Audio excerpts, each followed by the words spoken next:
Yannick Laens, je suis écrivain, je vis en Haïti et je suis inspirée par Haïti, mais le monde m'inspire énormément, énormément. Et dans cette période de mutation que nous vivons, cet âge particulier, je suis extrêmement sensible, comme tous les écrivains, je présume, à ces mutations. Qu'est-ce que ces mutations font en chacun de nous?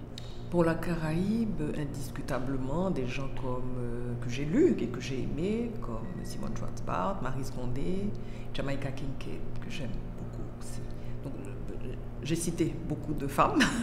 Il y a quand même la poésie d'Aimé Césaire, son théâtre. Moi, j'ai beaucoup aimé la tragédie du roi Christophe parce que je pense que Césaire a saisi quelque chose d'essentiel qui me concerne et qui me touche par rapport à l'histoire d'Haïti, et puis a saisi aussi notre expérience en tant qu'Haïtien, dans le cahier d'un retour au pays natal, en tant que noir, puisque Haïti, c'est l'éruption du noir dans le monde moderne, dans la modernité. Et puis la langue de Césaire est tellement belle aussi. Donc oui, ce sont des sources d'inspiration.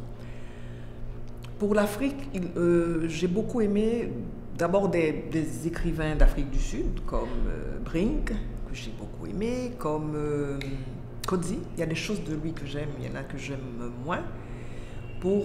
Si on va maintenant vers l'Afrique de l'Ouest ou l'Afrique de l'Est, Achebe, que j'aime beaucoup aussi. Il y a des jeunes femmes, je trouve, qui aujourd'hui commencent à écrire et qui sont vraiment bien, Adichie. Il y a aussi, je crois qu'elle est nigérienne et son père avait été pendu pour ses opinions politiques. Je crois qu'elle s'appelle, j'ai oublié le prénom, mais j'avais lu une œuvre où elle racontait son retour dans son pays et j'avais beaucoup apprécié.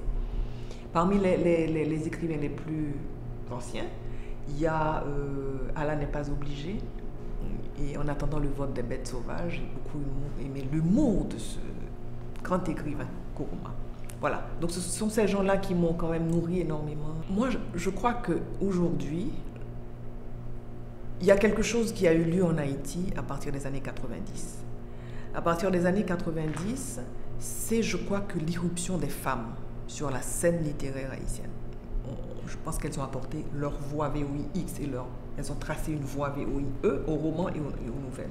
Donc là, je me sens en plein dans cette espèce de dynamique qui a été mise en place. Et c'est intéressant de voir que l'ouverture, c'était la période de post-dictature, s'est faite aussi dans ce domaine. Donc c'est une chose intéressante. Mais je crois que le monde aujourd'hui est moins cloisonné.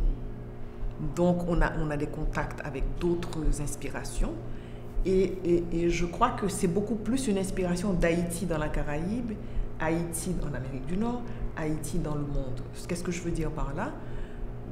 Déjà, le fait d'avoir des consoeurs qui écrivent, il y a déjà cet échange à l'intérieur d'Haïti.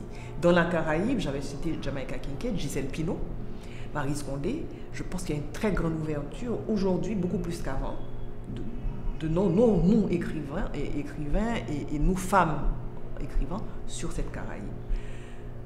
L'Amérique du Nord, avec quelqu'un comme Edwidge Danticat, avec Marie-Célie Agnan. Donc là encore, c'est comme s'il y a quelque chose qui se disséminait et qui était très intéressant, qui se disséminait sans fracas, sans bruit, mais qui faisait son chemin. Et quand on arrive en France, aujourd'hui, je pourrais dire d'origine camerounaise ou d'origine d'ailleurs, je prends Léonora Miano, je prends Marine Diaye, ce sont des femmes qui écrivent des choses complètement en accord, qui ont des résonances avec ce que nous sommes, avec notre histoire. Oui, je pense que c'est une époque, de ce point de vue-là, très enrichissante, une belle époque. Lisez, continuez à lire, découvrez de nouveaux lecteurs, et puis la persévérance. Quand on veut lire, oui, c'est très bien. Si jamais on veut franchir le pas et écrire, il faut encore lire davantage. Aujourd'hui, nous avons vraiment des plumes de femmes qui sont exceptionnelles.